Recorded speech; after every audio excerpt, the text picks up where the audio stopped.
Muy bien.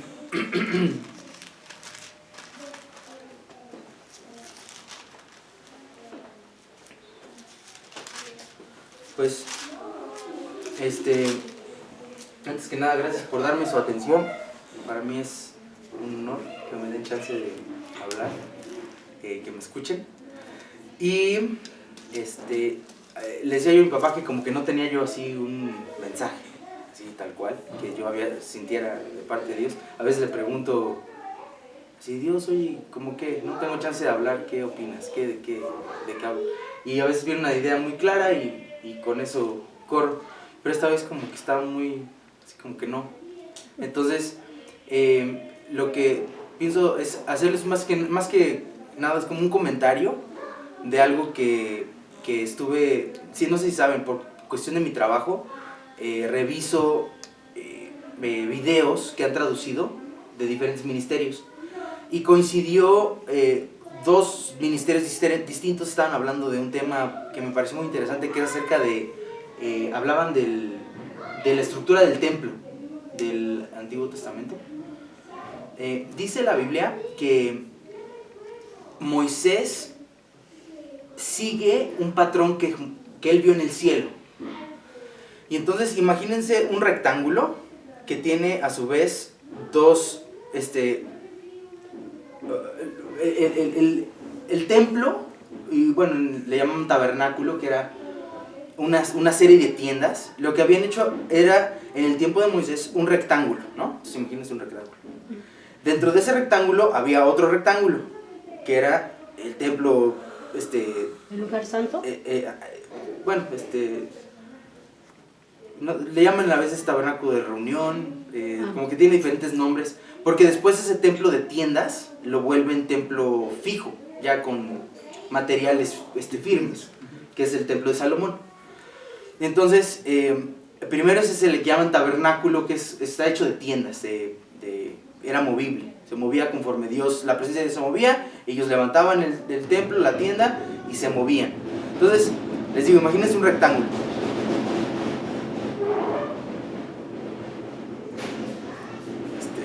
Está lloviendo.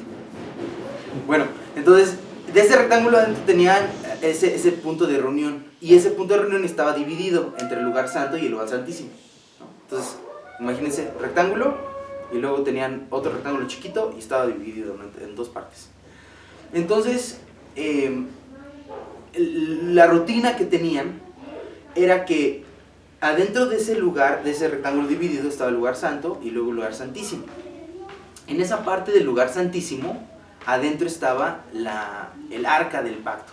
Adentro del arca había maná, estaban las tablas que Dios había escrito con la ley, y estaba la vara de Aarón, que reverenció, y no sé si otro elemento más, pero es lo que me acuerdo ahorita.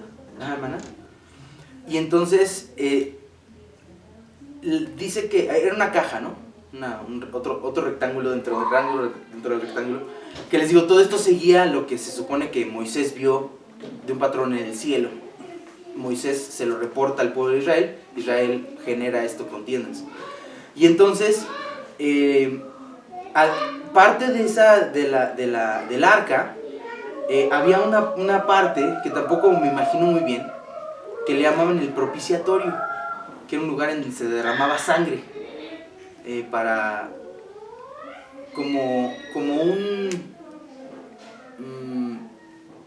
pues no sé si pago, pero por lo menos como para generar un motivo para que el pecado del pueblo no fuera contado en contra de ellos.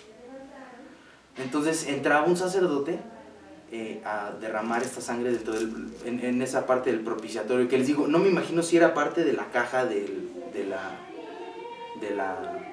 arca, o era un mueble aparte o una cuestión aparte. Según entiendo, era sobre del arca. Y entonces había entre el lugar santo y el lugar santísimo. El santísimo era donde estaba la presencia de Dios,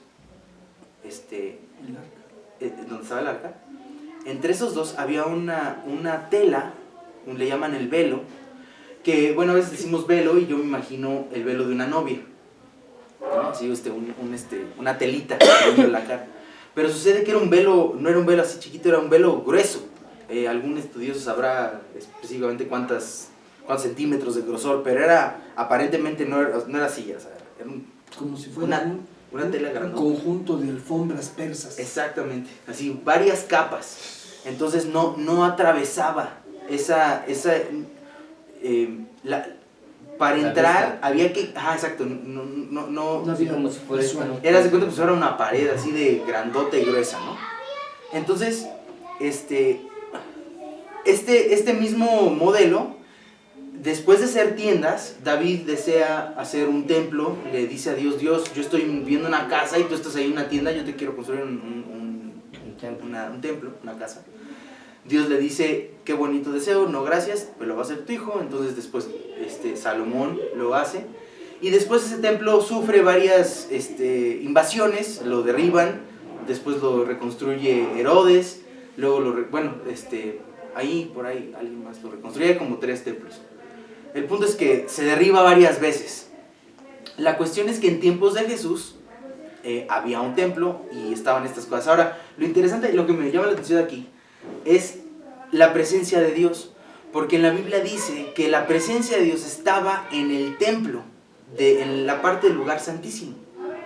Entonces, a mí lo que me llama la atención es, yo siento que es importante que nuestra vida con Dios sea una vida no religiosa, basada en un contacto vivo con Dios. A mí no me sirve que Dios exista. O sea, necesito poder interactuar con Él. Para mí no es suficiente pensar en un Dios como a muchos, ¿no? Bueno, es que no sé si llamarle Dios o el universo. Eso no me sirve. O sea, si es una fuerza, como le llaman, etérea, eso no me sirve. Yo necesito un contacto. Necesito la presencia de Dios. Y entonces, al buscar esto de, por ejemplo, no les decía yo que Dios me hablara y demás, estoy hablándoles acerca de una interacción con Dios. Y entonces, con todo esto del templo de trasfondo, me acordé de un versículo, a ver si ahí me acompañan, que está en Hebreos, que habla acerca de Jesús.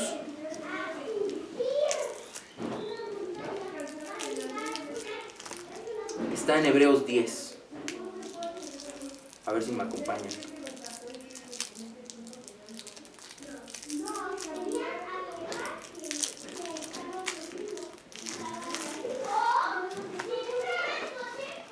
Hebreos 10. ¿Están por ahí? ¿Sí están los demás por ahí? Los esperamos. 10. Hebreos 10. Voy a leer a partir del 11. Aquí está. Hebreos 10. Ajá, a partir del 11. Bueno, entonces aquí está hablando un poquito acerca del proceso de los sacerdotes con ese antiguo templo, con ese tabernáculo, que les digo que hacían un sacrificio y esa sangre la llevaban el sumo sacerdote, lo presentaba, eventualmente fue una vez al año, entraba después, o sea, pasaba el velo al lugar santísimo y entonces presentaba esa sangre del sacrificio, de un sacrificio perfecto, ¿no? Un cordero, un animal con ciertas características, y derramaba esa sangre como ofrenda o como le llamaban expiación o les digo, un argumento para detener la consecuencia del pecado sobre el pueblo. Y entonces dice, el 11 dice, ciertamente todo sacerdote se presenta cada día ministrando y ofreciendo muchas veces los mismos sacrificios que nunca pueden quitar los pecados. Y aquí está hablando de la necesidad constante, porque bueno, ya nosotros conocemos, ¿no? Constantemente nos vemos a la necesidad de decir, me equivoqué, perdón Dios, he pecado, vamos a intentar otra vez. Y entonces pues algo similar pasaba con los israelitas, solo que para nosotros como que es un poquito distinto porque lo hacemos confiando en lo que hizo Jesús. Ellos no tenían a Jesús entonces, usaban estos sacrificios animales. Y entonces dice, pero hablando del sacerdote, bueno, hablando del sumo sacerdote nuestro, dice, habiendo ofrecido por los pecados un solo sacrificio para siempre, hablando de Jesús, se ha sentado a la diestra de Dios. De aquí en adelante, esperando hasta que sus enemigos sean puestos por estrado de sus pies. Porque con una sola ofrenda hizo perfectos para siempre a los santificados. Ahí estamos tú y yo. O sea, Jesús con su sacrificio, no, hablando del templo no físico, sino el espiritual. ¿Se acuerdan que Moisés se basó en lo que había visto en el cielo? Sí. Jesús sigue este proceso. Les digo, yo no sé si Dios, o sea, si literalmente es que así sea en el cielo, o es así como Dios le permitió ver a Moisés que estaba en el cielo. Pero la cuestión es que a nivel espiritual Jesús sigue el proceso de ofrecer ese sacrificio de su propia sangre en el cielo. Y entonces dice que a través de esa ofrenda, dice, somos hechos perfectos para siempre. Aquí es importante aquí, somos hechos perfectos para siempre. Es una promesa que podemos empezar a vivir hoy, si la creemos. Es importante, a veces hay muchos cristianos que creen en su constante que el pecado es parte de su vida. Yo siento que si nosotros creemos este tipo de versículos, podemos vivir libres de pecado. O sea, que el pecado sea raro. O sea, no es que no pase, no, o sea, yo entiendo que la vida cambia, de repente las circunstancias se nos ponen enfrente y de repente pecamos. Pero que sea a veces, no que sea la constante. Y entonces, bueno, yo siento que aquí es una promesa, me dice, porque con una sola ofrenda hizo perfectos para siempre, ¿a quiénes? A los santificados. Los santificados. Y tú puedes decir, yo estoy santificado. Yo creo en Jesucristo, yo he sido santificado, por lo tanto yo puedo ser hecho perfecto. Dice después, y el Espíritu Santo también nos da testimonio, porque después, nos da testimonio porque después que había dicho, este es el pacto que haré con ellos. Después de aquellos días, dice el Señor, daré mis leyes en sus corazones y en sus mentes las escribiré. Esa es la promesa del nuevo pacto. Está aquí citando el Antiguo Testamento. Dice, nunca más me acordaré de sus pecados e iniquidades. ¿Por qué hace esta diferencia? Porque el sacrificio de los animales, en ese entonces, no es que borrara el pecado. Simplemente detenía el proceso natural de pecado, consecuencia, ¿no? Dice la palabra, la paga del pecado es muerte. Entonces esa muerte injusta de ese animal inocente detenía el proceso, pero no lo quitaba, nada más lo detenía. Entonces a través de Jesús sí hay un perdón que quita el pecado. Dice después, dice, y nunca más me acordaré de sus pecados e iniquidades. Dice, pues donde hay remisión de estos, no hay más ofrenda por el pecado. O sea, cuando Dios te perdona, ya no hay que volver a hacer un segundo sacrificio. Es por eso que desde Jesús, por lo menos quienes creemos en Jesús, no hacemos sacrificios. Porque ya Jesús los hizo de ahí en adelante, ¿no? O sea, fue el último sacrificio, o más bien como esos sacrificios, ¿no? Esos sacrificios animales eran un símbolo que estaba apuntando a cuando Jesús hiciera el suyo. ¿Sí? Porque dice la palabra que fue, dice, inmolado desde la fundación del mundo. O sea, había el hecho de que haya sucedido hace 2000 años, como que en el mundo espiritual el tiempo no es igual que aquí. O sea, ya lo hizo Dios desde entonces, o sea, desde el inicio ya estaba hecho. Pero bueno, eso es otro tema, lo del tiempo.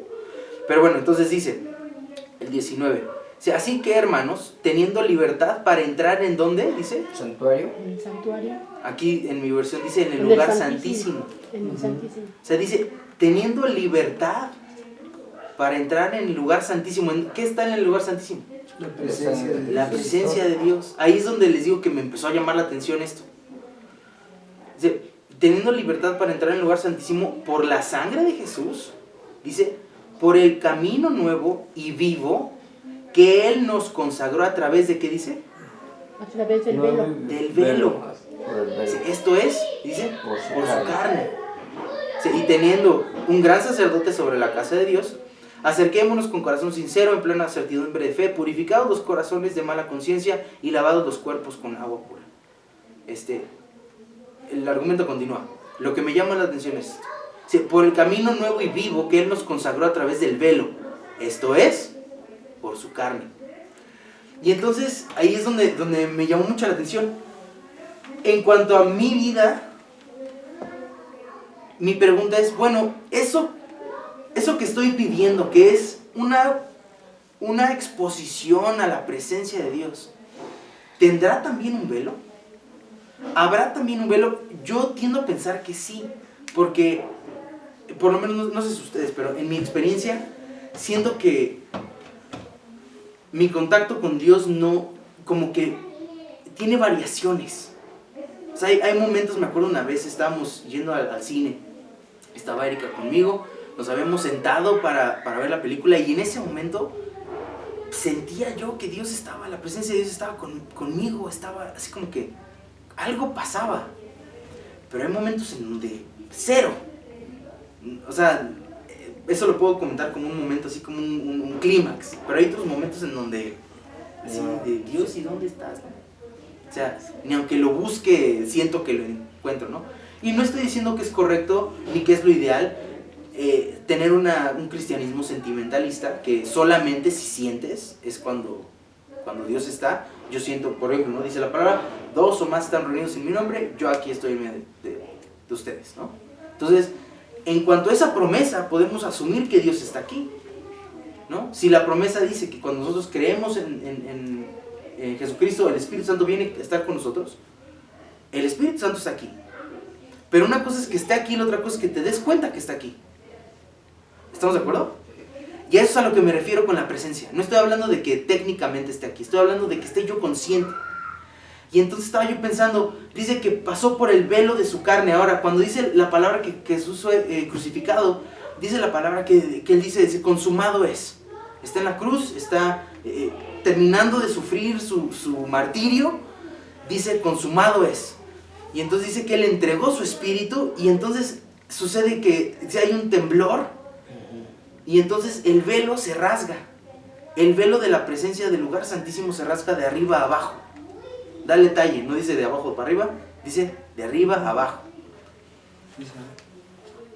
O sea, algo pasó. Como alguien que está arriba que lo... Ajá, algo pasó y entonces algún significado tendrá.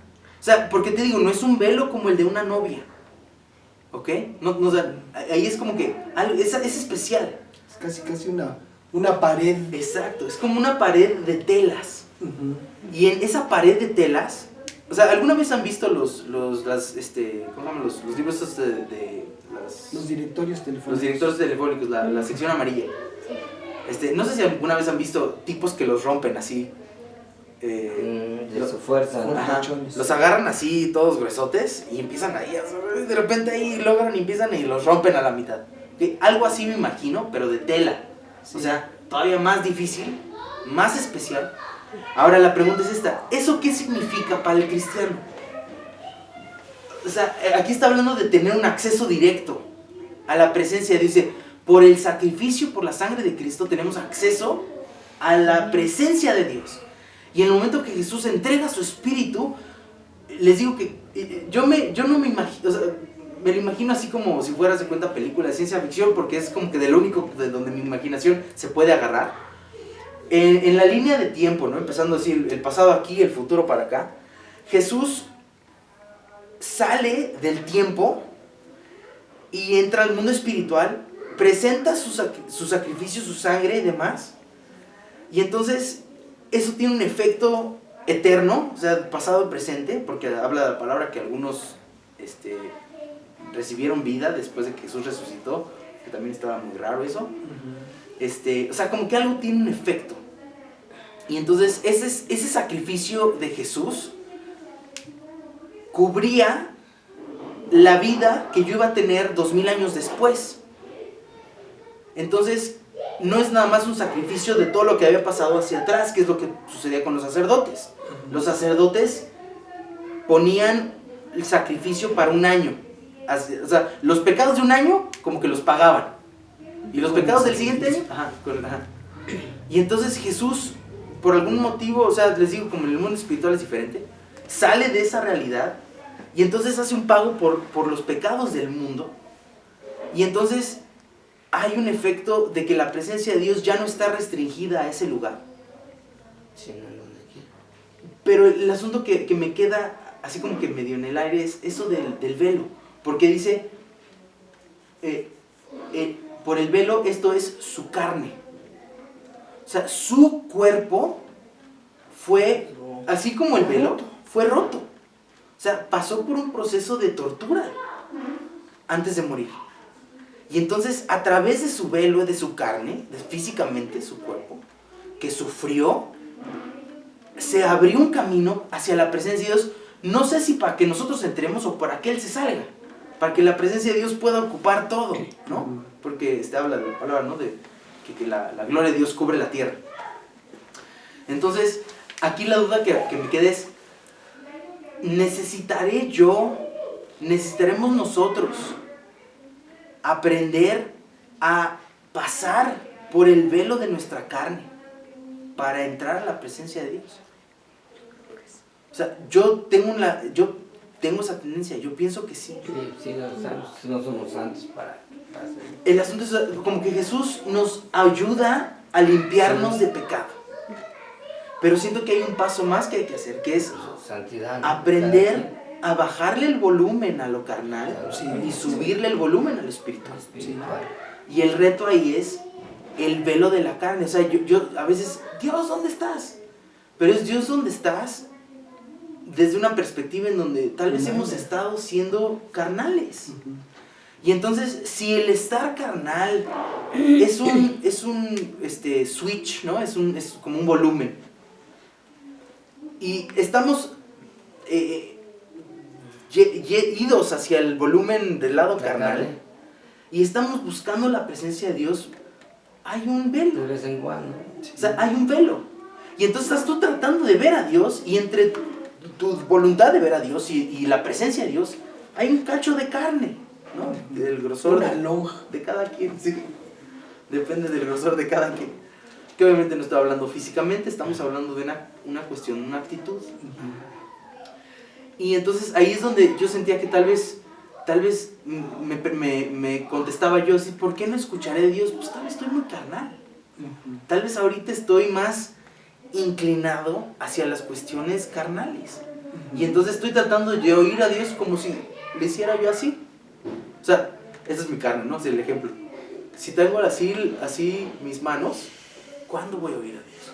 O sea, tal vez necesito aprender a quitarme los tapuajes espiritual, a bajarle el volumen a la carne. O sea, no estoy diciendo lastimar nuestro cuerpo, porque el concepto carne y el concepto cuerpo son diferentes. Cuerpo es tu transporte, ¿no? Tu organismo. Y está bien cuidarlo. No es malo las actividades que necesitamos realizar para que nuestro cuerpo esté bien. De hecho, hasta es bueno, ¿no? Es un buen reflejo de tu espiritualidad, que también está tu cuerpo. Por otro lado, si estás... la carne es como que esas, vamos a llamarle, esa mezcla entre pecado y... como aquellas actividades que a veces no necesariamente son pecaminosas. O sea, les puedo decir, por ejemplo,